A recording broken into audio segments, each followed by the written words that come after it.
I'm hanging out with one of my friends and her friends, so it'll be fun. It'll be good stuff. One of your friends. Wow. Jeez, Cameron. Okay. And I'm single.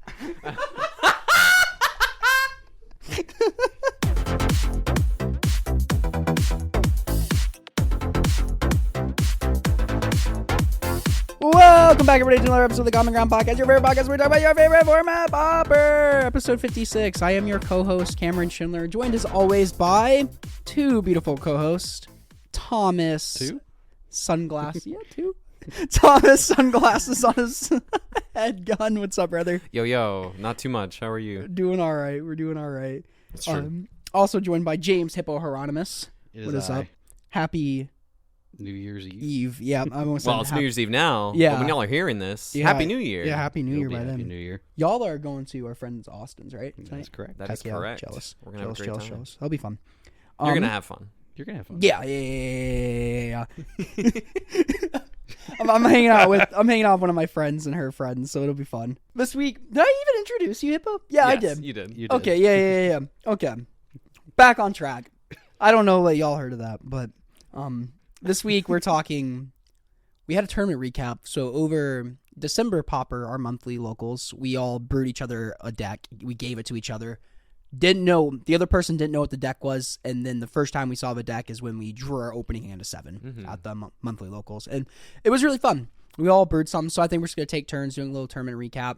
Yeah. I think we have a quick question on the end, and we'll see how we feel about challenges. There was only 2 challenges this weekend, so maybe we could just snap through them real quick, We'll see how we feel. Because one of them got posted as a modern challenge. Yeah, they only allowed modern decks to be legal. It was very strange. There were there's been quite a few bugs here and there with the tournaments over the last week or so. That'd be funny just to see I think Kerblinski tweeted something like that. It would have been funny to see the data. You see Demir Oculus in the Pauper meta or something, Mono Blue Belcher. That would have been weird. Yeah, that'd be funny. Or is it you can I don't think there's really a good Pauper deck you can play that just plays modern legal cards. Yeah. Oh God, no. But before we start, I guess, how was your guys' holidays and stuff? It was good. Yeah. Good. Han and I just chilled. We just hung out at home over Christmas, and I got to take a couple days off, make some big paper poster board calendars for my year, block it off by quarters. Oh, I saw that. Yeah. Map everything out. Still in the process of that, but 2025 is the year of organized. It's going to feel more organized than 2024. That's for sure. Yeah. No, I believe so too. I think we all got some good goals and stuff. Hippo, how was your holidays? It was pretty laid back. Fine, I suppose. Yeah, pretty laid back. It was fine. Heck yeah, dude. All right, who wants to? I guess I'll go first because I had the shortest. Should I read this question real quick? Oh, do you want to start with that? Yeah. All right, so this comes in from Caleb out from Montana. Thanks for emailing us, Caleb. So Caleb has a Pauper battle box put together with several of the decks in the Pauper format ready to play. They spoke later on in their email about trying to build community and getting a few people together to play Pauper at local events and starting to build a community. And so it's really nice in a local community, especially if you're growing a scene, to have someone who has a bunch of decks. Part of what allowed me to get into Pauper locally is that the two of you, especially James first and then Cameron eventually, you guys had the whole format almost twice over at this point. And so I was able to be so I can just kind of play whatever as long as I let you guys know what I need and what I'm missing and stuff. So it's always important to have we have someone like that with Legacy locally. I will give a big shout out to Justin Mullins. Justin Mullins has all the Legacy decks. If Justin Mullins did not exist, Legacy would not be anything in Nashville, period. No, it's true. Point blank. Yeah, that is very, very, very true. That's how I've played Legacy a few times too. And that's been years running. So. Absolutely. So it's really important. So good on you, Caleb, for being the person to have the decks. They shared that they have in their battle box currently, because they were talking about being worried about bans, but then there were no bans, so we can skip that bit. But currently they have Kuldotha, Gruul Monsters, Grixis Affinity, Jund Glee, and Mono Blue Terror. And they're curious what other decks, maybe 2 or 3 or so other decks to kind of round out their battle box, not necessarily so much to have The just like meta as represented, much, but like not to have the full meta representation, but have other decks that like work well yeah, within the battle yeah. box. I think that's like a good thing. Not necessarily like there doesn't have to be like tier 1 decks or anything, but just like this would be fun to pick up against another deck in here. because those are already kind of like the big 5. Yeah, I agree. Yeah. I think Jeskai Ephemerate is a really cool one because it's not like super meta relevance. Like you'll see somebody do pretty well with it every now and then, like in a challenge or something, but it is just a fun deck if someone is a control style player and likes that inevitable long game. Like once you hit the long game, it's like, cool, I have to try really hard to mess this up now. Like that's a fun deck. I know, like personally, James, you've played it before and really liked it and stuff, and that's a deck I always had interest in. I think a Gardens, or like that or Gardens, one of those long game decks. I think a long game deck is a great idea. Yeah, I'll go on the opposite end of the spectrum, and I'll give you a more aggressive deck, and I'll say White Weenie. I think is a good choice. Yeah, I like that one because it kind of has that place where it does really well against like a red deck, but it can struggle against something a little bit more controlling, like a Gardens deck or an Ephemerate deck or whatever. like a Cart Clan Shaman or Cart Clan Shaman deck. Well, it does have a bunch of flyers. But in it's true. It is kind of like a there's 50-50 against that. More breath weapons more scary than that. But yeah, White Weenie's a good choice. I think another good choice would be some sort of pure combo list, something like Cycle Storm, or you could even maybe go as far out as Tireless Tribe combo. But I think something like Cycling Storm would be good to kind of give people. It's a little bit more difficult of a deck to pilot for someone who's unfamiliar with the format, but to have an option for someone who's like played a bunch of the decks and wants to try something really wild. Actually, I think something a little even easier than that. And it's a pure combo deck. Is just one land spy. That's fair. I think it's actually it's like just about like perfect. keeping the right like hands. it's like this is a test of mulliganing. That's all it is. Okay. Just hard. Yeah, it is. Yeah, like how close am I to getting to the pieces that I need with what I have? Yeah. Like how close? I like that point too, Thomas. Just so it's like some people are dedicated combo players. So if you have the swath of decks, and someone will ask, "Do you have a combo deck?" So it's always good to keep on hand. Yeah. One Land Spy is a classic addition in Pauper. Besides that, you could potentially add fairies. You already have Mono Blue Terror as kind of your tempo deck of choice in here, but fairies also kind of plays on a different angle and like has it's a more different aggressive for sure. Yeah, different matchup spread. Yeah, if you played Dimir and like had snuff outs and stuff, then you could kind of have that be a little bit more of like the control deck, almost like the tempo control rather than just like straight up tempo with like Mono Blue or something. And I think Rakdos Madness is a fun deck to always play games against. I enjoy playing with that. It's one of those decks where I've always had fun playing against it too. Like there's always game. Yeah, because it's not like Kadoltha when they have their nuts start and they just murder you and you're like, that was awful. I didn't have fun at all. It's Rakdos Burn Madness always feels like there is some game, like you said. Like there is that push and pull and stuff. And that's fun. Am I gonna attack with my Flip Delver, or am I gonna leave it back to block the Kitchen Imp you might have? Like and it's fun to play too. Yeah, exactly. Like, it's very, very fun to play. It gets a good feeling. So many lines. On turn 3, Faithless Looting and discarding an Imp and either one of the Madness spells is really fun. So those are our recs from there. Beautiful. Shall we move it to our White Elephant, or was there another part to that question? Just a couple little notes. We'll have more to say on like building community. That's an episode we're working on putting together with a guest later on at the start of the year, so January, February, something like that. Morgan, thank you for your patience. We're gonna email you back shortly, I swear. Yeah, we've been busy not recording. Yeah, busy with other things. The only other thing before we dive into our brews is the event on January 18th at Game Night in Columbia, Tennessee. It's the Common Ground Cup. Come one, come all. Come and play some Pauper. We've got a lot of local interest already. I know we have a group coming in from Alabama. We have some crew come down from Bowling Green. Like we have a lot of interest in the event. Might have some St. Louis folks. Might have some St. Louis folks around. Like it's going to be a lot of fun. There will be live coverage of the event. The three of us will be on commentary, kind of rotating around doing coverage. We got to let somebody else win. Yeah, yeah, like Austin, who slammed me for the choice I gave him. So, but no, it's going to be a lot of fun. We're really looking forward to it. Come on down. I chatted with Steven earlier last week just about he had some technical questions leading up to, we have a production meeting coming up next week that we're going to go over some stuff with him and the team. But in the meantime, he was just asking some questions and clear up some stuff. And he is willing to, even if we get like close to 40, if we don't quite get to 40, but we get close, even like in the 30-ish range, he's game to honor that 1K prize.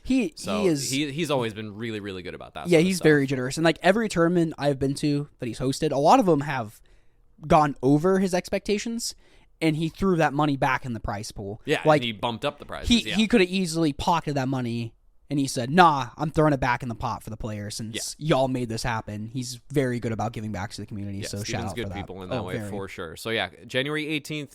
Come on down. The link will be in the show notes from here on until the event. And yeah, We'll mention coverage. I'm sure we'll Yeah. throw in like Yeah. the coverage link to a few episodes past. If you missed the live coverage, it'll be you can watch the VOD. Yeah, you can watch it live too if you can't. Oh make yeah, it. that'd be So, really cool. yeah, we'll share those links and stuff. Have you guys ever done commentary on anything? Hippo, I you have done commentary a has. few different times. James did commentary for my very first RCQ win. Oh, I forgot it's ENLG. Yeah. That's sick. I've done commentary for years though. That's cool. Yeah. I want to. Austin gave me good advice. He said you should throw up some old coverage, mute it, and just commentate it, and just get a feel for it. So if one of you would like to join me for that next week, we can just rotate so we kind of get a feel for what our dynamics just are going to be. Like we talk so much. I think we're gonna do so good just because we talk to each other all the time anyway. Yeah, right. And then it's a format that we talk about all the time anyway. So it's gonna be good. It'll be fun. Yeah, I'm excited.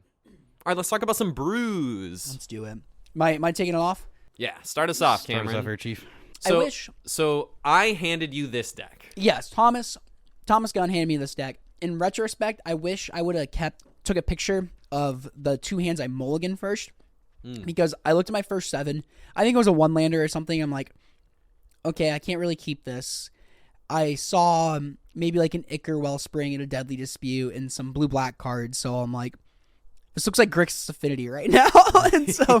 and then I mulled to 6. I think it was like no lands, and still confused. And I wrote down a confused mull to 5, and I kept a hand against 2 snuff outs, and I was on a draw.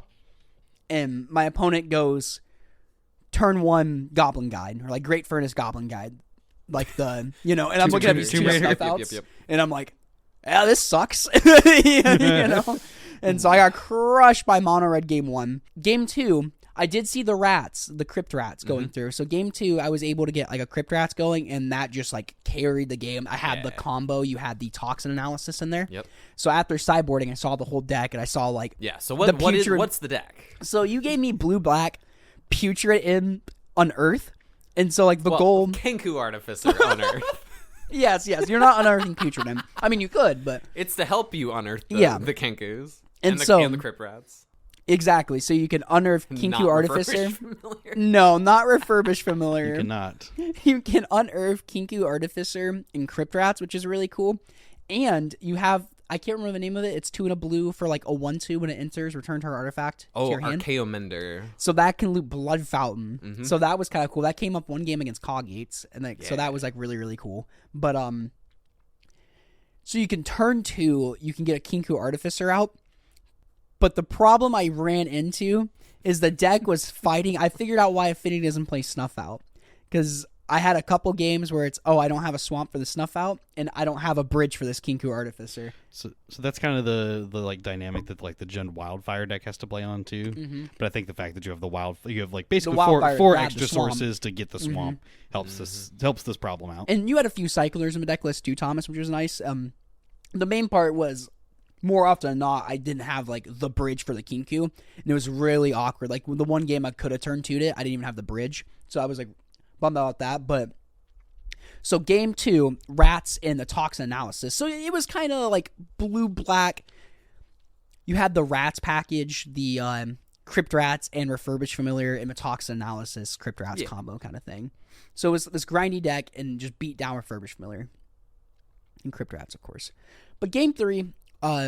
We both kept the 1 land, and I had a putrid imp, and my 1 land was a bridge, and I was able to play the putrid imp, discard Kinku, unearth it, and then my 1 land was a 3/3 flying indestructible against mono red, and I eventually drew another land.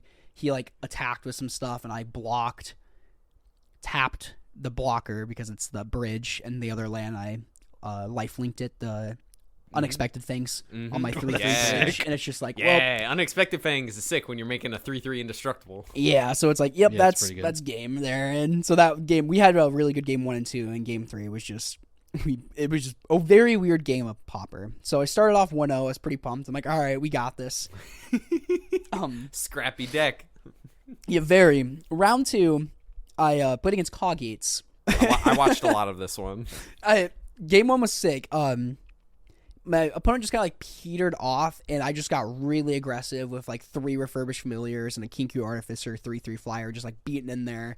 Like, my opponent had the gates going and stuff. He had enough Basilisk gates, and I was just able to kill a Sacred Cat or whatever Squadron Hawks every time he played him. I like went through those, had the removal, the interaction, then got there on there. Game 2, I kept a 1-lander Brainstorm with no Cycler. I on the draw drew not a land. I play an island or play like my blue-black tap land. I draw for turn. On my turn 2, no land. Cast Brainstorm, draw 3 cards, no land. I'm just like, let's go to game 3. So that was the guy was just really? That is a legacy thing if I have ever seen it. Oh, that was rough. That was really dumb. I didn't know there was only 15 lands in a deck. Otherwise, I wouldn't have done that. Really only 15 lands? I think there was only 15 lands. 15 lands and like maybe 3 16. or 4 cyclers? Maybe 16, yeah. You just wanted to do so much. You're just like, I gotta cut away. I know. It was trying to do a lot of. That's some commander things. player crap. Cutting lands. Watch your mouth. What does that say? I don't know. It's your writing. It's your handwriting. Oh, thank you. I petered off of a charm. My opponent had a very timely Thraben charm. Yeah. I watched this happen. That was pretty sick. It was something with like a blood fountain. I was just trying to get something back, and my opponent had the Thraben charm, and I'm just like, that really sucked. And I had some Kinku Artificers making some like blood tokens, like a 3/3 or like an Ichor Wellspring a 3/3, and my opponent like had some good dust to dust here and there. So it was just like, this is really rough, you know. So it was good games. I had a really funny interaction from that.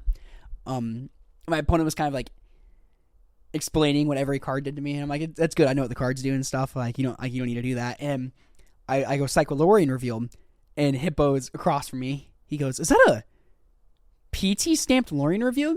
I'm like, yeah, it is. I got it stamped in Barcelona. And the guy's like, you played in the Pro Tour? I'm like, yep. I played at PT Barcelona. And he goes, how'd you do? I'm like, queued for the second one, I guess. So pretty good. And he's like, oh. I'm sitting right next to you. Because it's Thomas's card. So Thomas played at PT Barcelona and queued for the second one. Not me, but it was Thomas's PT stamped Lorien reveal. But like his demeanor like definitely changed after that interaction. It did. Your opponent got a little try-hardy after that. Yeah, well, I think he like realized, like I think he put a little bit of respect on it afterwards, which is really funny. I love just being, I don't know, like goofball. Yeah, like at FNM stuff like that, like. Just stuff like that. It's the Pauper monthly. Like you gotta have fun. Like I love getting to play these because I can just like have fun. I gotta use the line again. This is my new favorite line to say at people at the game store. Someone's like, oh, like I go to like let them cut my deck, and they're like, no one's gonna cheat at a like a Pauper event or whatever. And I look at them, I'm like, I've been DQ'd out of a top 8 of a tournament for cheating before. And they're like, really? I'm like, yup. And I gave them no context. Just let that person think I'm a filthy cheater. I love doing that. It's funny. But so Coggates, we played games 1 and 3 were really cool. The Brainstorm game was not cool, believe it or not. But games 1 and 3 were really close. I'll take that L for you. No, even in game 3, there was like one point where I thought, I'm like, okay, this is like locked up, and I just eventually opponent drew gas. I did not draw gas, kind of thing, you know. But it was really, really good. Like games 1 and 3 all felt winnable and losable, so it was fun. Obviously, they felt losable. Yeah, well, yes. Game 2 especially. Round 3, I played against Ponza. And I wrote down 16 lands versus Ponza equals frowny face. Oof. Yeah, game 1, they just kind of like Ponza'd me out. Like they had like the turn 2 4 mana blow up your thing, and I'm like, yep, that's rough. And just didn't have any more lands to play. You know, I had probably kept like a 2-lander against Ponza, and they blew up my lands. And Game 2, I think they didn't have as much land destruction, but they just kind of like annoyed Altasaur into like other big threat into other big threat. And I'm like, yeah, I can't deal with this. Like, I have a snuff out here and there. Like, I maybe snuff out one of your dudes, but they had the initiative. So it's like, what am I going to do? Got pooped on. Round 4. So I am 1-2 at this point. Round 4, I played against actual Grixis Affinity. And how that ended out, I think both games. Game 1, I was kind of starting to pull ahead a little bit, felt like. Cryptrats was really good in the matchup. I like, got a couple Mirror Enforcers out of there. I think I had the Cryptrats combo to clear the board. And I had I just Kinku Artificer bridge that stuck from that. So that was good. And then opponent played their own Kinku Artificer. Their axe. Spider-Man meme each other, just like the whole rest of the game. But they got theirs back with a bridge at some point, and then like they out Kinku'd me.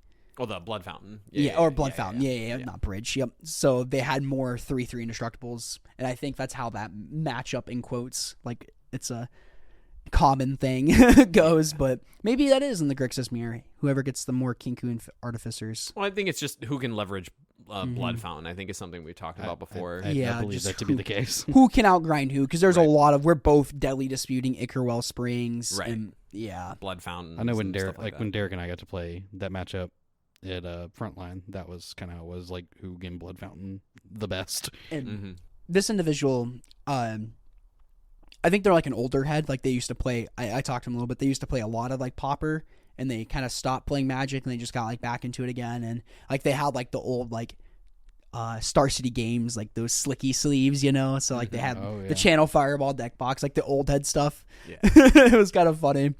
Our buddy Matthew Santillis, like met him at the last Pauper event. I must not like have played against him or talked to him or anything. And then, or a while back, he played against him. And then he saw him at CubeCon.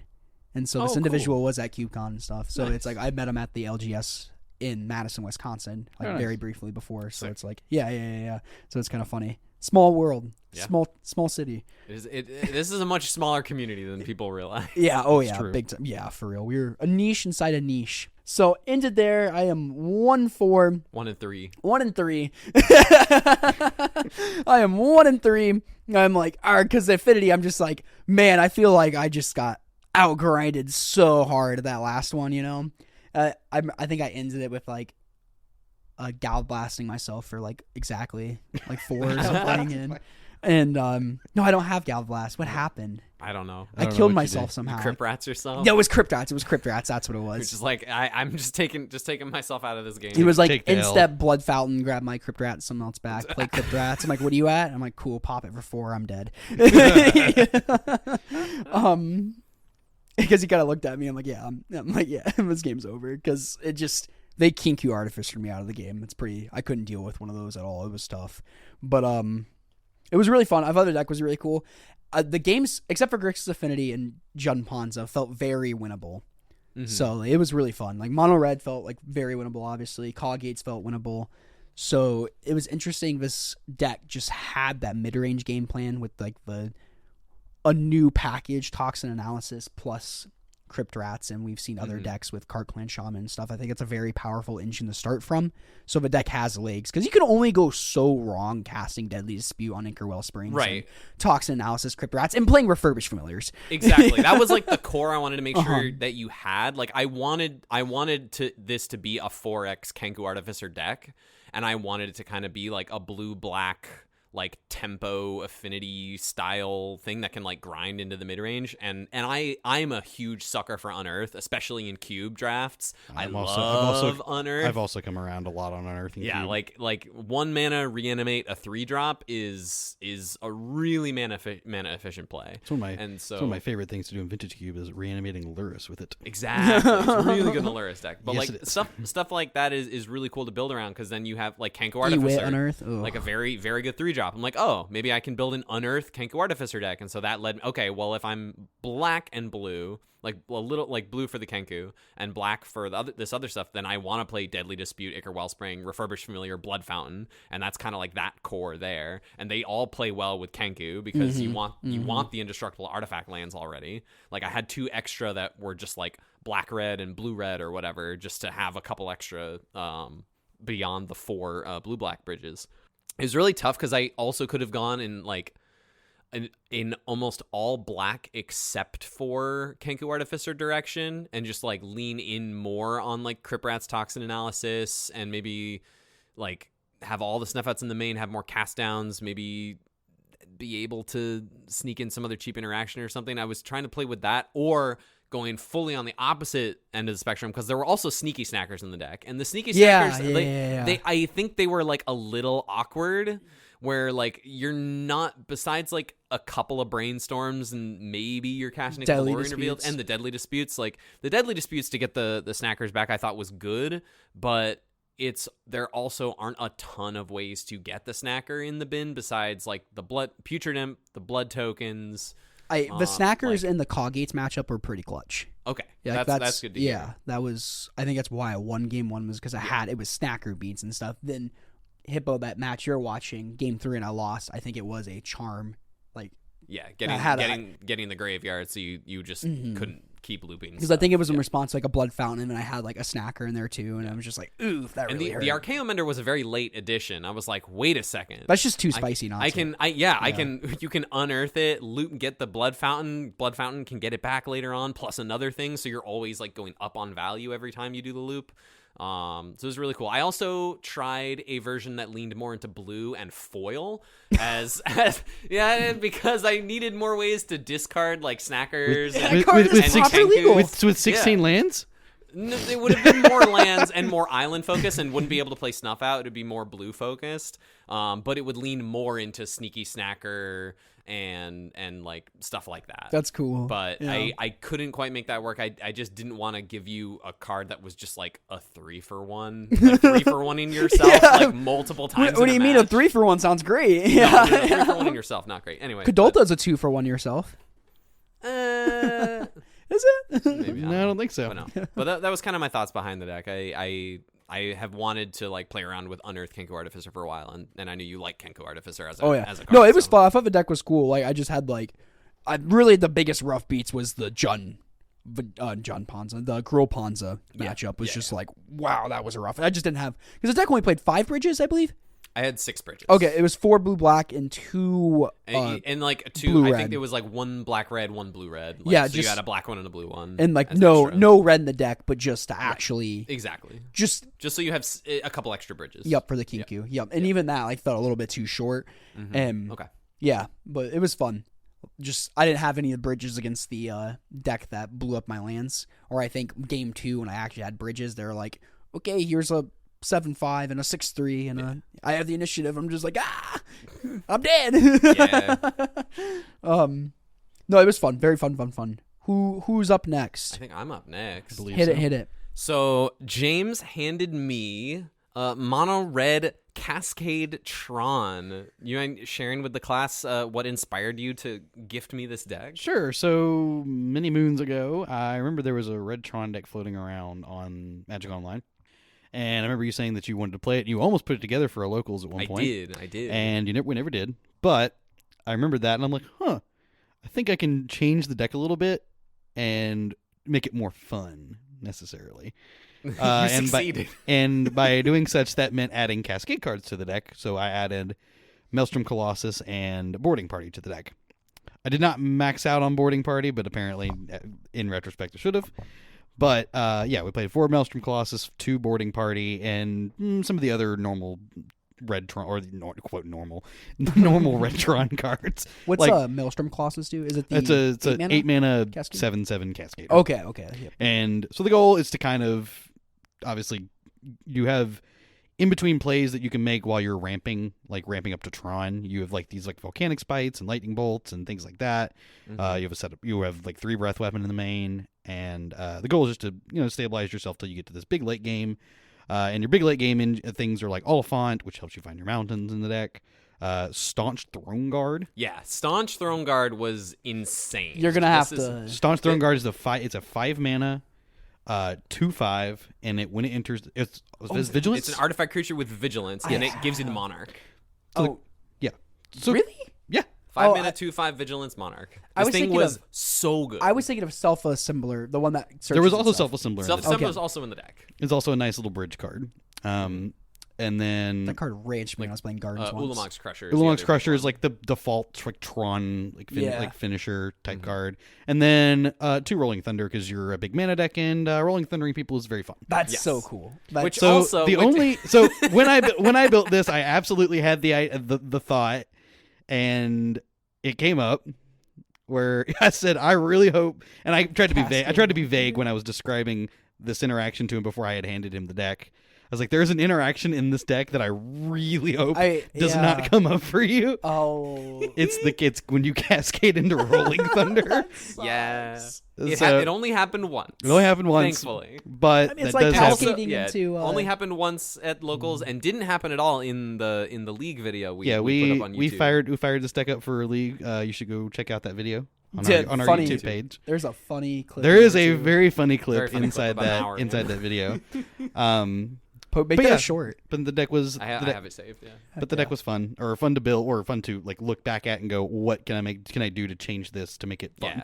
And it was really fun. Just having this was actually my first time ever playing a Tron deck in any format. Dude. So it was really fun. Just like I've played against Tron in Modern a ton, and like a little bit in Pauper, but definitely played against it more in Modern. I have never played a Tron land. Yeah, right? Huh. Right? Yeah. And so finally being on the side of like sequencing, okay, I'm playing a Tron land, playing the map, like playing the second one, go get the third one, like that. There was one game where I played untapped Tron land, go, and said go, and then looked at the map in my hand that I didn't play. And then drew natural Tron anyway. Oh, you're a piece of donkey. So you also got to learn some things about how to play Tron. Yes, wow. you taught me in the video. I did after the fact. Well, you don't always just search for tower. Sometimes you want to delay the search until actually you know which piece you need. So if you like have one piece and you keep like a hand with one Tron piece, you don't automatically just search for this like a second one because you don't know which because you're piece less you're likely to draw the exact piece, the third one. So you wait till you find a second one and then you can search. It keeps your options broader. Yes, that keeps your options makes sense. open. Yeah. Because you can't control, okay, if I grab tower here, I'm not going to draw power plant. Yeah, you're not guaranteed. Second tower. Yeah, you're not guaranteed to draw the third one that you need. So it is, and it's even better to do that in Pauper. I think you have a little more time to wait because you like in like Modern, you need to like put the screws in that you are the Tron deck. Like turn 3 Tron and Pauper seems less important than other formats. Yes, but I would agree. Yeah. There were a lot of. It was a lot of turn 4 Tron with this list, and that's part of the reason that I added the Maelstrom Colossus to this list. Yes, is that because you are like the red deck and you need to, or you're like a red Tron deck, you need to have interaction right in between turn 1 and turn 4. So hopefully you don't die. Right, kind of the goal. I mean, that's why all these breath weapons are in the main. Yeah, breath weapons, lightning bolts, volcanic spites, and all that good stuff. But. Take it away. Tell us how you did. No, the 8s were great. The Maelstrom Colossus was really sweet. Cascading into stuff was sick. As I said, the Staunch Throne Guard, just a 2/5 body. And also, if you do have Natural Tron, you can. There's like Lembus in this deck too. So like turn 3, if you just have Tron, you're like Throne Guard plus Lembus. Like that's 7 mana. That's like totally fine. That's like draw 2 cards. And like you're the Monarch now. A 2/5 was extremely relevant. It blocks everything out of Coldotha. It stonewalls Mirror Enforcers. A 2/5 body was really, really, really important. It can't get Galv blasted. It was really, really relevant and really surprised me as an all-star. I didn't realize there were only 2 boarding parties in the list until I typed up this digital list so I could rent it for the video we did, and it felt like there were more than 2 boarding parties when I played it at locals because I cascaded. There were a couple times I think I did it twice where I Maelstrom Colossus cascaded into boarding party into like whatever, like a Lembus or something. Or it might have been into thing. Like Throne Guard, like boarding party into Throne Guard, like hit you with a 6/3 and I'm the Monarch. Like this was Gruul Ponza, right? It was super, super sick. This deck was so much fun. How my rounds went. Round 1, played against Grixis Affinity. It was like kind of I have never played. Because I'm usually playing like Burn or like a tempo deck like Mono Blue. So I'm not used to needing to, against a deck like Grixis Affinity, I'm used to either beating them before they set up or tempoing them out of the game so they never get to set up. And this is a very much, we're both going to set up, but I need to just make sure I'm staying bigger than they are. You're playing Grixis at its game, actually. Right, basically, yeah. So I got to just like I'm like, okay, so now we're both mid-range decks, but I'm just the bigger mid-range deck. And like Self-Assembler, trading with Mirror Enforcers, getting to replace themselves was really good. The Maelstrom Colossus, they just the 7/7 was really hard for them to get through. Again, the 2/5 was super relevant, just like stonewalled the board, kept me drawing cards. They were close games, but I'm pretty sure I won it in 2. Cast into the fire. The board was also very good. A 4th breath weapon, 2 campfires to go long and gain life against red, 3 cast in the fires, which were very good against Affinity, obviously, 3 Pyroblasts for the blue decks, 2 Relic Progenitus for terror and other graveyard shenanigans. I also brought them in against Affinity because I had more cards I wanted to take out. So I'm like, okay, I'll try to disrupt your Blood Fountains. And 4 Hissing Iguanars, which Hissing Iguanar is 2 in a red for a 3/1 lizard. It says whenever another creature is put into a graveyard from play, you may have Hissing Iguanar deal 1 damage to target player. So this is essentially a Glee hate piece. This is this deck's answer to Glee. Like, your game against him is not good. Obviously, you have like a couple spot removal spells, but like your overall game plan is kind of bad. So if you just like turn 3 this thing, and they're like, I don't have a way to remove that from the battlefield. If they don't have anything to get it off the battlefield, because they're probably cutting their cheap removal against the Tron deck. Yeah, outside of maybe like I don't know, that was cast the idea downs or something. But yeah, no, that was 6. So yeah, guess how many Glee decks were in the room? 0, not a 1. But suddenly 5 Grixis Affinity decks when we never had. Yeah, what was up with that was Matthew Centillis? He's part of the problem. Him showing up with that, I look over, I'm like, whoa, what are you doing? And I'm like, and you're at the bottom tables? What's up, man? Oh, that was weird. Yeah. But anyway, so not having the best time. So took round 1 against Affinity. Round 2, I get paired into. What did I get paired into? All in that memory. I don't need notes. What about that theater kid memory? It's all in my head, guys. I don't need notes. 5 was a draw. Okay, round 2, I might have round 2 and 3 swap, but these were the matchups. Round 2, I play against Ian, a member of Team Hot Dogs, another local friend of ours, and they were on their. We may have talked about it on the show before. They play Kuldotha with some spicy includes, including Lotus Petal and Goblin Sledder. And Goblin Grenades as well, and so they are going like balls to the wall. Yeah, they've been on that for a bit. Yeah, too. Get you dead very fast, and they're very good with the deck, and the deck is very fast and very powerful. It's like maybe a little bit more glass cannony than like your traditional Kuldotha Red. They beat the hell out of me with that when I was playing all that glitters, and this was in Cincinnati last year. Yeah, and they beat the hell out of me with that. Yeah, no, Ian, good people. We went to 3 games. I eventually lost. There was a spot where I had to go in on a breath weapon, but I was just dead to the follow up no matter what. Like whether it was a Goblin Grenade or a Gal Blast or something like that. So kind of got run over. I think I was able to stabilize. It was either game 1 or 2, but alas, sometimes you just get run over. Round 3, played against Grixis Affinity again. Very nice opponent. Seemed like it might have been maybe some of their first time maybe playing, maybe a little unfamiliarity with the deck or maybe the Pauper format in general. I was able to take it in 2 games, no really big notes, just kind of leaned on what I had learned from playing against Grixis Affinity in the first round and just, tried to keep up with their mid-range game plan and just kind of overwhelm them as we went, not try to do anything crazy. Then round 4, play against Jonathan from the Bama crew. Jonathan's been rocking Mono Blue Terror recently. And I was a little nervous about this matchup because I feel like as much as Cascade spells are good in 2 counter spells, because you basically 2 for 1 a counter spell, everything leading up to that point, I was kind of nervous about getting countered, and a bunch of my interaction isn't that good in game 1. But if I was able to stabilize, I was able to pick off a Delver or 2 early. And was able to match pace with their terrors with my big stuff and was able to take it down. And Jonathan's a good pilot too. Jonathan's also a very good pilot. Yeah, absolutely. I think there was one point in one of the games that we talked about. I can't remember exactly what it was, but we talked about where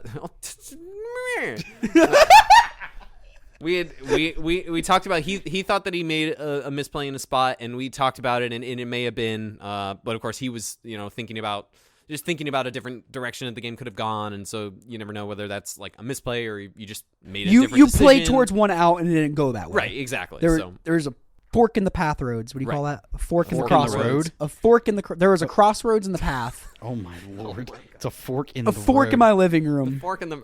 There is. So brought in the Pyroblast, brought in the relics. I was able to just manage their graveyard in game 2. And just kind of pop the relic just at the earliest opportunity I could, instead of trying to wait too long and then maybe the surprise mental note and just playing a terror so I miss a window. Like, just not trying to take any chances.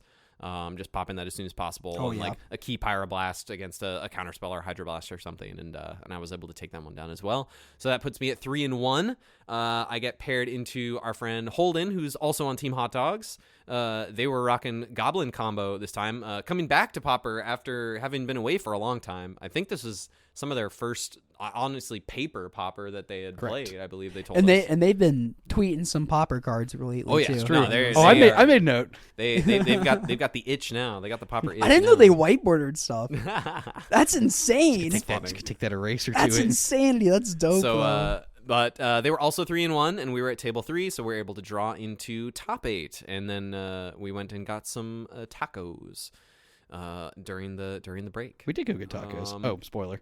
Yes, James also got to come and get tacos. I love drawing and getting tacos. Yeah. And then in top 8, I get paired. I'm on the draw as the lower seed. I get paired against Paul, who is on Mono Red Kuldotha as per usual, and I pretty much got curb stomped. I think I could have made a little bit more of a game out of game 2, but there was a spot. Paul was very wisely playing around my breath weapons and not committing a ton to the board, over just like trying to get in just several chip shots and wearing me down until I was forced into a spot where I had to react, and he had the other option that was bad for me no matter what. Paul changes it up quite a bit too, though.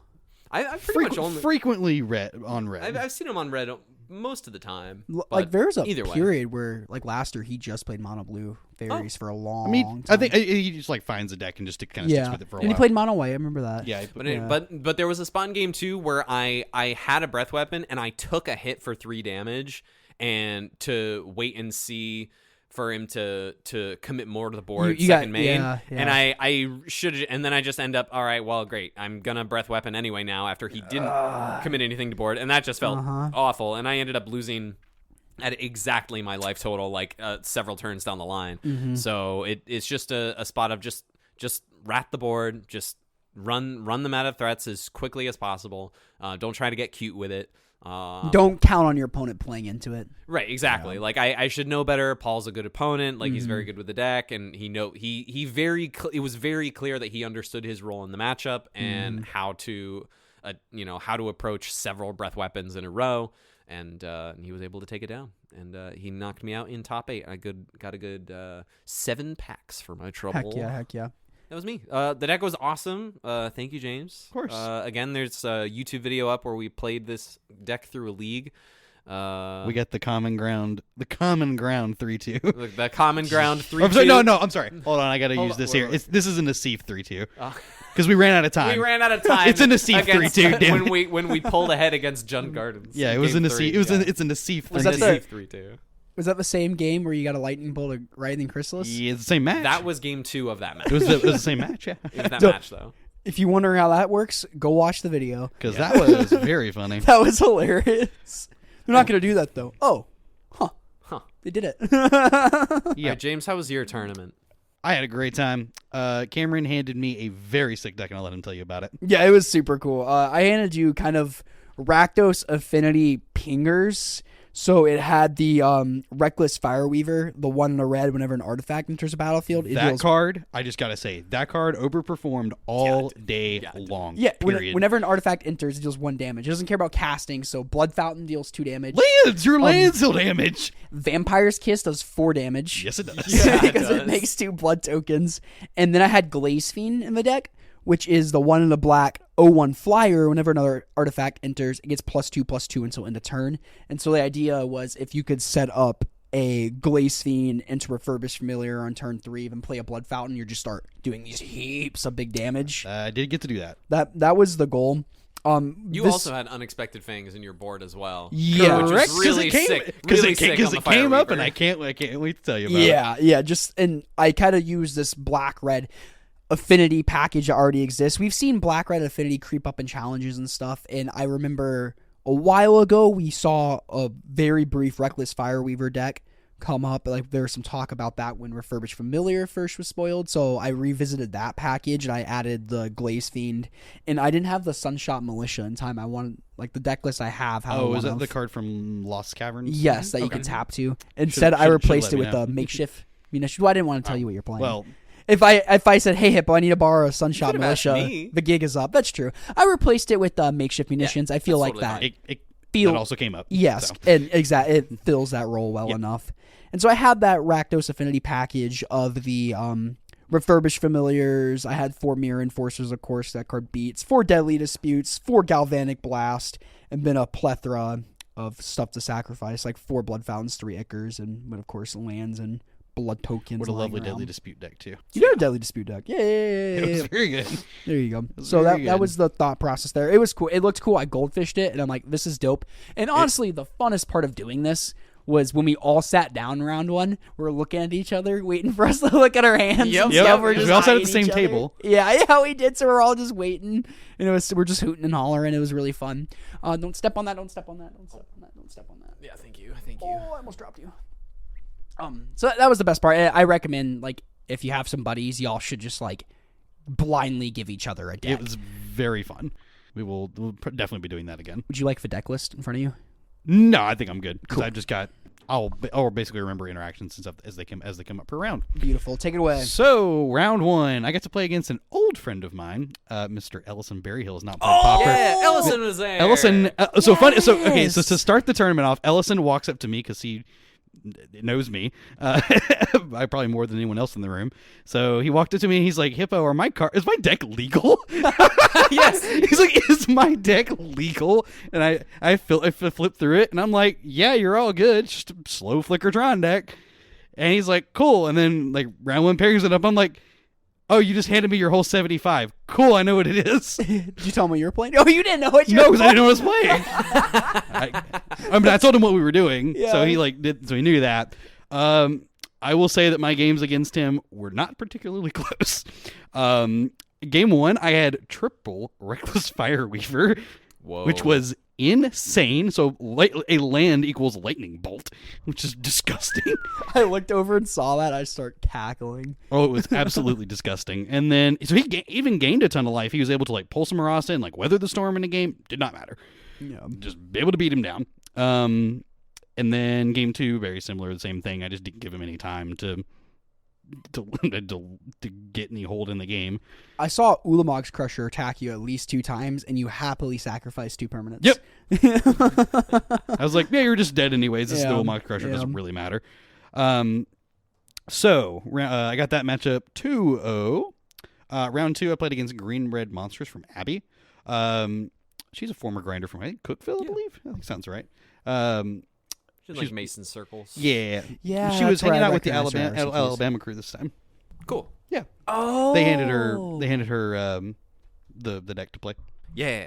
So just traditional like green red monsters, no frills or anything here.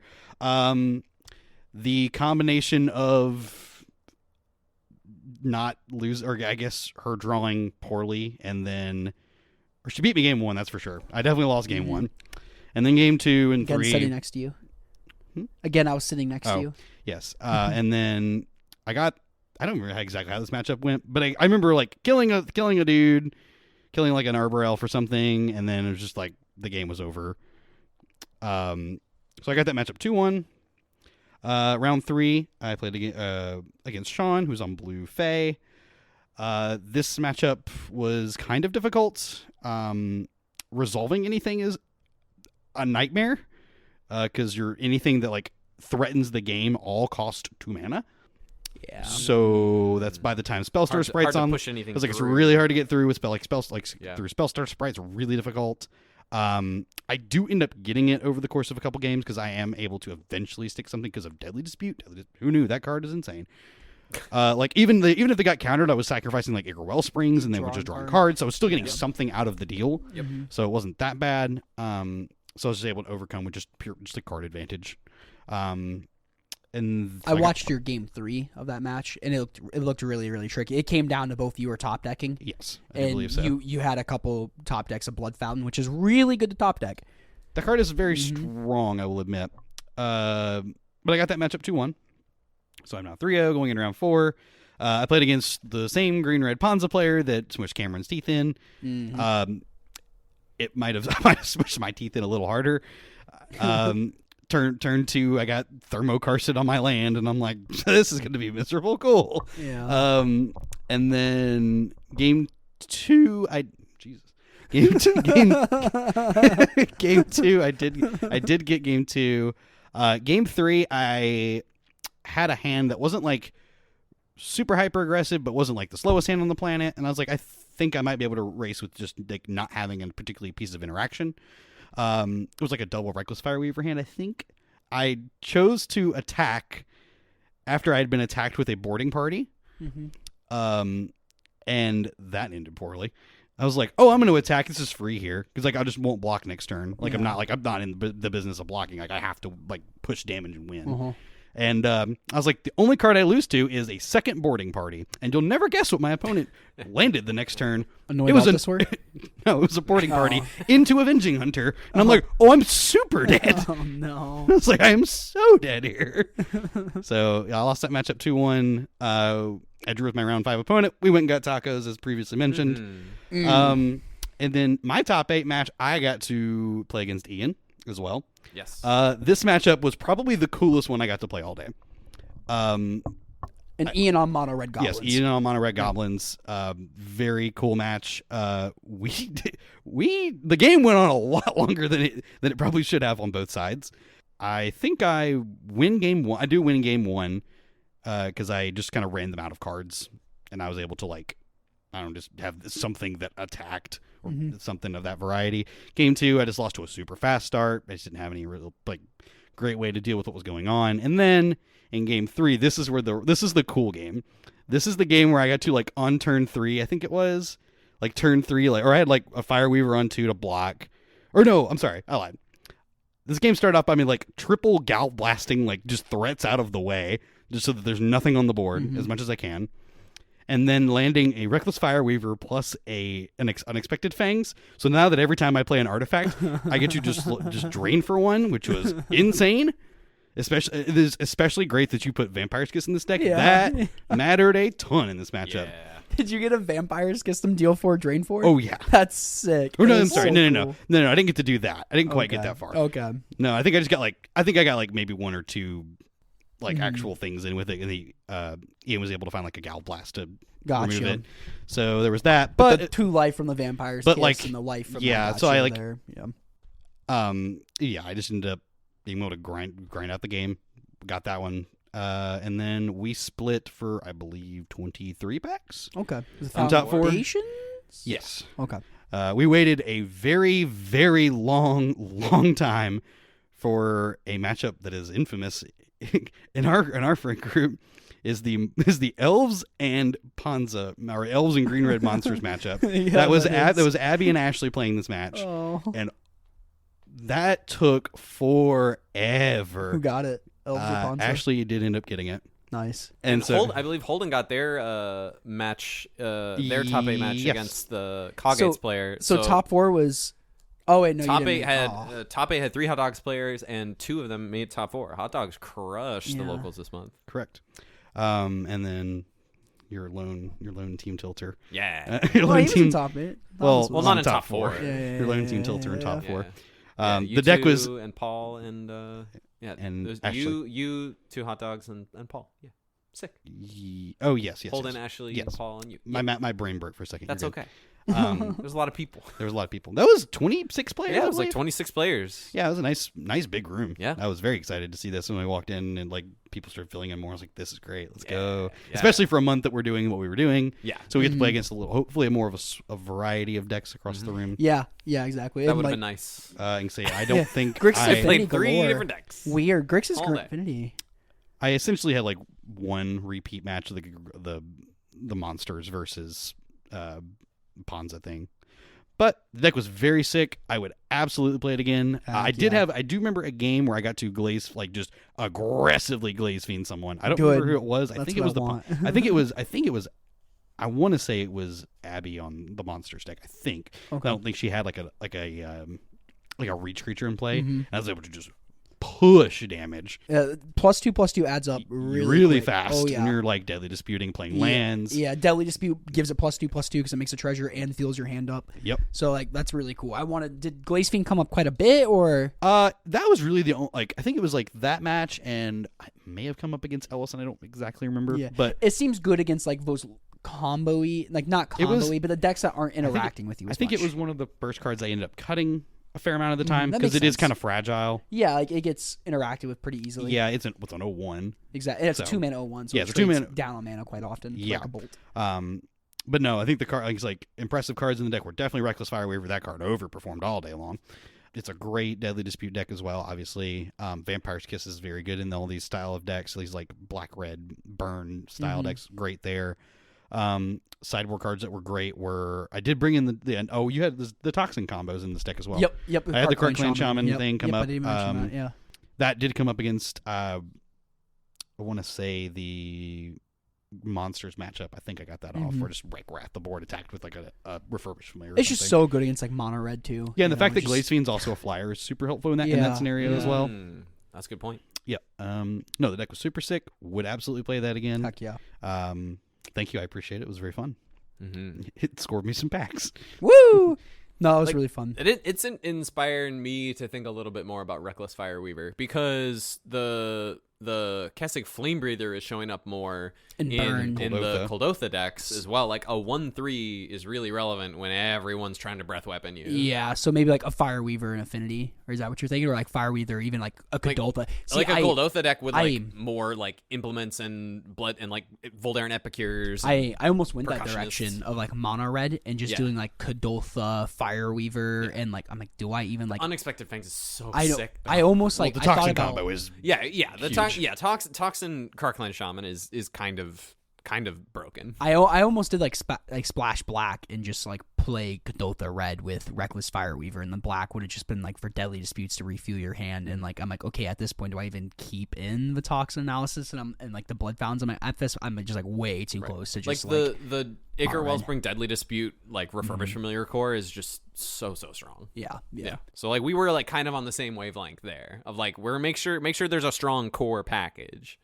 Yeah, and then build out from there. Yours was just your build was much better. My build was closer to Grixis Affinity, therefore, yeah, you know, it was also a Blood Fountain deck, which is great. Yeah. So was yours. Yeah, Blood Fountain's a great card. Blood Fountain fits right in that core. Blood Fountain, very good card. I love Blood Fountain decks. Oh, I'm a big fan. Yeah, like Gardens Madness, Affinity, just this deck. Yeah, like just they're fun. I'm so sorry. This is also a Mirror Enforcer deck, just for the sake of having Mirror Enforcer. It looked like a lot of the games I watched you play, it ended up grinding down, and you just looked like an Affinity mid-range deck. Like you're beating them with Mirror Enforcers, you were top decking a Blood Fountain when you needed to, and buying back a Mirror Enforcer, or a refurbished familiar if that was more relevant to the board state. So you're just rebuying relevant threats. Yeah, definitely remember I got to draw a couple cards off of Ian, like by just playing refurbished familiar because they had no cards in hand. So. Yep. Deck was super cool. That was fun. When's our next time we gonna play Pauper? Do y'all know? Next weekend? Saturday, January 11th. So next weekend? Next weekend. Okay, sick. Oh wait, next weekend we're doing commentary. No, that's the weekend after. 2 weekends. Okay. This Saturday is Atlanta. Saturday after that is locals / RCQ for folks. And then the 18th after that is commentary. Reason Thomas mentioned that because he hates Pauper. No, he doesn't. If I top it in Atlanta, I have to come play Pauper. We'll see. Are you not going to play Pauper the 18th? On the 18th? Wait, when is it? I'm in the booth on the 18th. We were all in the booth on the 18th. Oh, I thought for some reason commentary was Commentary's the 18th. I was switching 11th and 18th. Cave Local is the 11th. Gotcha. You know what the 10th is? The 10th is.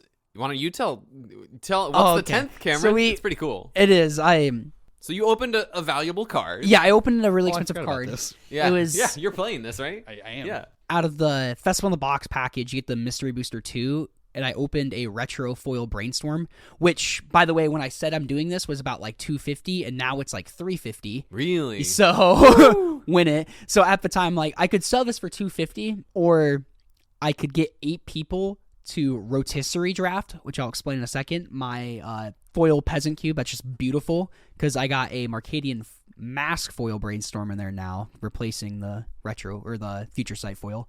But I thought it'd be cool to get 8 people to buy, like, pay me $25, and the winner takes all, takes the future sight foil brainstorm. Yeah. So like, I get $200. The card's worth $250. The winner now walks away with a $300 card. Yeah. So it'll be really cool. And I want. And it's a rotisserie draft. Yeah, and we're all huge How does that cube work heads. if people don't know what rotisserie draft is? So I'm gonna lay my beautiful cube out every single card. It's gonna look amazing. I can't. That's like why I'm excited, just to lay just it have all it all out. laid It out just- on a 'cause table. Even like we did your peasant cube, and it was Yeah. cool. It was just so much fun. Yeah. And But yours is much prettier. But it was- there's so much foil. it's just like an aesthetic thing. Just like Yeah. cards laid out, taking an entire table aesthetically is so pleasing for a Magic player. Yeah. Like Can organized confirm. like that. Yeah. So every card's gonna be laid out. The whole cube's gonna be laid out. We're gonna take turns in snake order. We're gonna pick orders randomly, so it'll be seeded 1 through 8. Player 1 will make a pick. Player 2 will make a pick, and then when it gets to player 8, they'll make 2 picks, and player 7 will take a pick, and so on and so forth. And we'll back just and keep forth and back snaking and around forth. like that until I think we each draft about like 36 cards. 36, 40, yeah. whatever number you Doesn't decide. need We to can be the look whole- up if there's an actual number you're Yeah. supposed to do, but Because it just doesn't need to be a whole cube. Because at that point, it's like, okay, you already got your fixing. You already got 10 relevant Now, sideboard now cards. you're just like playing, just drafting cards to draft Yeah. cards. But it's really fun because when we roto drafted your cube, Thomas, like I was in the middle seat. I think I was like 5 or 4, and I got on this pattern when I'm taking my pick from the left, I have to take a white card because bitters and red, and the person next to me is taking white cards. So this is my opportunity to take a white card. And it came back the other way. I was taking a red card when I needed a red cards because I was you were like a Boros Boros heroic. aggro deck. Yeah, it was so sick. That was so Yeah, much fun. that was a very strong deck. You beat me in the finals, I think. Yeah. I just like ran. I was the white people player over. on your right. yeah, exactly. I was in like my Yeah. sick like animate dead white black deck. Yeah, it's just like a really fun way to draft. It's really hard to get them drafted together, but it's gonna be like it's hard to put them together, but it's gonna be really really fun. I'm excited. And playing for stakes is fun too. Yes, Yeah. exactly. That's what it's gonna be cool to like get people to like think about my cube list in advance. Like I've already asked everybody. I have. I'm like, Same. I asked people, I'm like, okay, what's your pack one, pick one? And every 3 out of 4 people have given me the same answer. I'm sure it's Swords to Plowshares. Swords to Plowshares. One, it's the prettiest card in your I'm cube. I don't think it's close. Okay, it's up there. Yeah, I think it's a top like 3. top 3. yeah, I would say. top 4. I'd say. I'm Days is the pretty cool. outlier where I was like either days or just something to cement myself in an archetype that I think will be undervalued but very strong when you get all the pieces. Yeah. I think I tend to. I think when I drafted your Thomas's where you roto drafted yours, I think I ended up in the weird spot where I just took like halves of combos. Because I drafted like the green weird all, like, the green green white creature combos. like creature combos. Yeah. It was really sweet. And none of us just like were in your business at all. Nope. So you kind of got to like No. pick and choose your stuff. Yeah. Yeah. I lost to you, but Yes. I remember watching that because I'm like, I think I'm better suited against Thomas's deck than your deck because you have I like a agree. lot of instant life gain. Yeah. I remember in that. I'm like, I didn't want to play against that. yeah, because it was like the Oh. persist like Kitchen Finks Yeah, style decks. Because like my deck I had like Illuminator Virtuoso and like big Griff fan of that Boon card. and stuff. So it was really cool. Like I was beating people down. It So was another cool wrinkle is you watch everyone else make their picks too. Everything that's- is face yes, up. exactly, So you can kind of exactly. like, like if someone is kind of encroaching on your territory of the deck you're trying to draft, then like, maybe I need to rearrange my pick order and make sure I'm taking these key pieces, or whoop, they took this, maybe I need to pivot, or if depending on whether we're the seedings of like who we play will match like how we're seated at the table to draft. Like if one plays against 5, 2, 6, and so on, then like also keeping an eye of like, what's the person across from me in the draft doing? Just make sure you can get make sure you're. It's a whole new dynamic to yeah, drafting. There's it's so really many cool. things to think about. Yeah, and, very. And it's all going to be timed too, so we can't just sit back and And the decks are on, for the most part, stronger than your average just booster draft you would of said cube. Of the cube draft. Yeah, because every pick is, there's no dead picks. Right. Every pick is going to be a good card for the most part. Yeah, I would agree. And it'll be when do you take your fixing? When are you, everyone, I would not be surprised if pack 1, pick 1, it just is Swords to Plowshares. And then it goes on from the first 8 picks, it'll be very interesting. I'm very excited to see what everyone's first pick is. I bet I could predict about 5 of them. Yeah. Lightning bolts, probably. Lightning bolt, Crystal shard, gut, daze, and counterspell.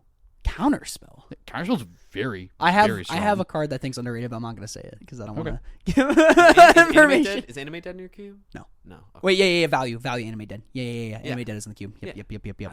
I love a value Animate dead. There's not a reanimator deck, but just Brute Scale combo too. Brute Scale combo is in my cube because you looked at this 2 mana card and it's basically 2 mana sadistically. Necrosynthesis. It's 2 mana sadistically, and you're like, Cameron, this card is awful. No, I didn't say that. I was like, you were like, I was like, oh, no, man, you told me the card was statistically, bad. and then you, yeah. At some point, several days before we drafted, and then we drafted, and I just looked at it, and I was like, I had already taken Brood Scale, and I didn't even think to properly read what the card did. Yeah, and you because you were mad, you're like, I didn't read it. I didn't get anything for this. I literally told you about it the week before. Because I ended up drafting half the Brood Scale combo. Yeah, and I had the Brood Scale or whatever. So it'd be cool if that comes up too. Yeah, because Harold Baloff goes. This is going the to. Same stuff. I would also not be surprised if a land is in the first 8 picks as well. I would be insanely shocked if a land was in the you realize Basilisk Gate? You realize there is a certain person drafting with us that will absolutely be inclined to take a land. Anna will absolutely take a land. First? I don't know. Because you could scoop up Ephemerate, Eternal Witness. I am telling you. She could draft a banana. She can just draft she can just take all the lands and then any leftover card. But the thing is, as soon as one person takes a land, everybody starts taking lands. That's it's. Watch her derail this. Just derail this draft by taking a land. That'd be insane. As a pack before one, you know what your deck is, everybody's drafting lands. That'd be awful. But no, I'm really. That concludes our second episode of Cube. But I'm very excited. I'm glad you guys are hyped for it too, because I'm very, very, very excited just to watch it all happen. Because it's your Cube's your baby. I'm sure you felt the same when we riddle drafted your Cube. Yeah. It's just so fun to watch it go down. Really. Yeah. Before we wrap up, what are some New Year's goals, y'all? Something for the podcast that I know we've been talking about. We haven't quite gotten around to it. Things have been a little busier on my end for sure. Yeah, all of ours. We've all been a little busy, and we've got Atlanta coming up this weekend. If any of you are in Atlanta for the Spotlight Series, come and find us. All 3 of us will be there. I will likely be playing Pauper side of James it. James will be playing Pauper. I am not playing the main event. Cameron and I are playing Standard for the main event. But come find James at the Pauper side events. Is it open deck list? Day 2 is open deck list? Day 2 is open, yeah. Okay, that's Day cool. 1 is closed, Day 2 is open. Yeah, it is very I like that. Yeah, it's kind of cool. So we're gonna be in Atlanta. If you're in Atlanta and you see us, or hit us up on Twitter or email us or whatever, we can hit you up. We'll have some extra Pauper decks. I'm bringing Pauper. Yeah, sure. I'll have probably 2 or 3. Yeah. Cool. I will probably borrow a Pauper deck from either one of you. I'm trying to pack light, and my terrors are in my standard deck. That's my awesome. terrors are in my standard deck. That's funny. That's so sick. Oh man, but it's gonna be a lot of fun. But anyway, we've been busy. The thing I'm getting to is we want to make a Discord. So we have a place for all of y'all to hang out and chat, ask us questions more directly. Because we got a few repeat emailers and stuff too, so it'd be cool to get other we'll get some questions from them. It'd be cool to have a place where we all interact and stuff. Yeah, maybe something where we can build up to. We have some ideas that we're kind of working around with of cool things to do in the Discord with everyone. Maybe community events and things like that. We can hope to build towards that. But there's a lot to do there. There's a lot to do there. So look out for that sometime in January. We'll put that together. That'll be open to everyone.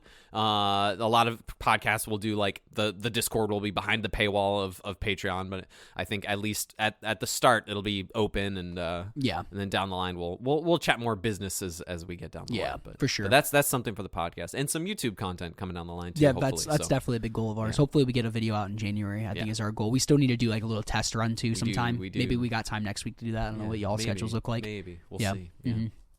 Hell yeah. Personally, I'm gonna try and play a lot more music. I've had like an album's worth of stuff like in my head in the can, like just written out, that I've been trying to get some of it released. I recorded one song over the summer with a producer in Arizona, and that track turned out pretty nicely, so I'm at least gonna get that out. I have some live tracks that I finally got from a studio buddy in Vermont from a show I did up there at his studio. So I have like a little bundle of stuff I want to just put out and then start working towards my second album as well. You can check out all my stuff on Spotify. Or I think you can still go to thomasgunmusic.com. I think that's still live. I haven't updated in a long time. It's I got to get to that. Spotify links in the description below. I own thomasdoesalot.com, but I have not activated it. That's cool. You need that. I've owned it for like 8 years. That's smart. Before I ever switched my socials over to Thomas Does a Lot, because I'm like, one day I'll do this. That's cool. I own the domain, but that's not my main website. But eventually will. It'll be like thomasdoesalot.com/music, and that'll be what thomasgunmusic.com is now. Anyway, that was a lot about me. More music. Yeah, that's my hope. Among others, yeah. What about you guys? Hippo, you got any goals? Share. Other than some broad strokes, I don't have any like set things for myself other than supporting my friends and doing what they're doing. I like to do that. I like to think I'm okay at that. You're very. You're more than okay at that. The support class. Yes. But yeah, I don't really have anything specific. Just coast, be happy as I can be, I guess. So there you go. What about you, buddy? Love it. Definitely just I want to work out more is definitely a goal. Like get in a little bit of better shape, start eating a little bit better, cooking more. That'd be good. You've been cooking a lot of Brussels sprouts. Yeah, I know. I love Brussels sprouts now. Yeah, I love Brussels sprouts now. You're welcome. Yeah, you got me on that one time. We did even as like the least green eater here. Brussels sprouts are good. They're good. Definitely James likes my broccoli too. I do. I love broccoli.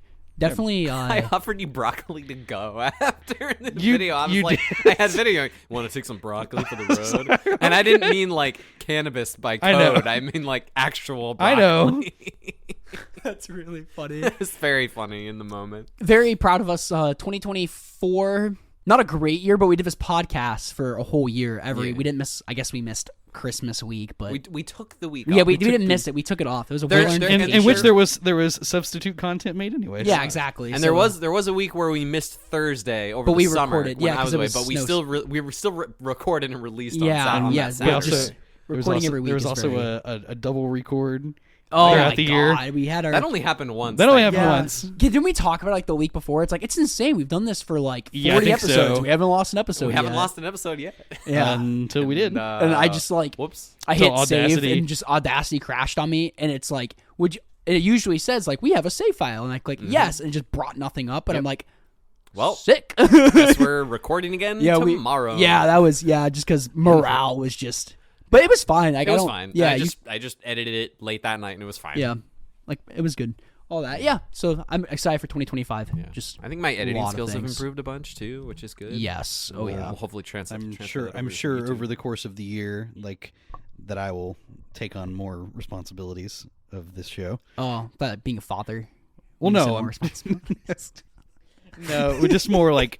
Some of the extra things that we plan on doing. I think there's gonna be a lot of responsibility to go around. I really want to. I think there's a lot of things I want to like learn more. I want to be more spending my free time learning new skills. Like I want to learn how to edit more. I want to work out more. Like I have so many friends that are great guitar players, and I've always want to learn how to play guitar. So it's like, okay, just get a cheap guitar, and if I like it, I like it. You know, any of us can teach you. Yeah, exactly. You, Carson Austin. I'm the third string, which is insane. Yes, which is insane. Yeah, it's like you have a friend who went to school for guitar. 2 friends. Or like for guitar. Yeah. Carson went for guitar. Austin and Austin taught guitar too. So yeah. Austin can just teach you basically any instruments you want to play. Yeah, it's really cool. I love picking Austin's brain. Like we'll be listening to music in the car, and I'll be like, okay, why do I like this drum pattern? Like why does this sound good? or like what is this part, like how are they doing this, and like he'll like break it down. Like I show him a song and he's just like, see, they're playing like the guitar's mimicking a bass because like they're playing with strings and they're going down an octave every time, and I'm just like, whoa. You know? Music stuff is cool. Yeah, it Speak is. my It is. language. Yeah, I may not be nearly as player fluent as some of our other friends, but you get the language. I do get the language, and I You noodle around on the keys. I can You got some synth stuff. noodle around. That is being generous. But I do have quite an appreciation for it, anyways. Yeah. It's hard to catch me not listening to music. Yeah. Oh yeah. You know what? You know what key song I've been listening to a lot? Vienna by Billy Joel. Joel. Like, Billy he Joe. plays piano. Billy Joe Armstrong? Yeah. Green Day? What? I think Billy he plays- Joe, the piano man. I think there's piano in that one at least. I would imagine if it's from him, it's got piano. Not piano man. Vienna. No, I would imagine that if it's a Billy Joel song, that it has. Joel. I said Joel. I know. Then it probably has piano in it. Probably. It's a really good song. There's a lot of extra rambling in there for you. If you made it this far, thank you so much. Thanks for sticking around this long and listening to us. It's really funny because I said a couple weeks ago, I went back and I listened to our our intros and outros of our first songs. We're as funny as always. We have songs? I didn't know we had songs. We made songs. I wasn't aware. And I was listening to intros and outros, and holy hell, did we get better at doing intros. But like, it just sounded so weird. I guess we just know how to talk to each other better now, which is kind of funny. But like the flow of the show. Yeah, exactly. It flows so much well. Thomas, you're an editing wizard now. It's true. If you made it this far, thank you so much. If you have any questions, you can go and send those to commongroundmtgpod@gmail.com. That'll be in the description below, as well as all 3 of our Twitter handles. If you want to reach out to us there, say hello in Atlanta, what's up? Dude, if you can't make it to the Pauper 1K in January, the description of that is below as well. At least watch it, because this is going to be sick, man. We don't get a lot of Pauper content, and a lot of it we get is overseas. So it'd be cool to start something in the States, just more 1Ks, eventually maybe a tournament series in the future. Who knows, So much to build towards. There is a lot to build towards there, starting with little 1Ks in our area. Let's get it going. Au revoir. Awesome. Thanks for listening, fam. And Happy New Year. Happy New Year. Happy New Year's, everyone.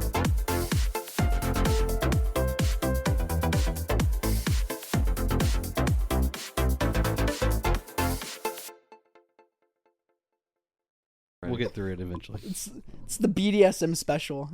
We just haven't recorded in 2 weeks. That's and we're 69. That's episode 69? 69, we share all of our kinks. Okay. I don't think you really want to do that. That's 13 episodes away? Lucky number 13? You really want to do that?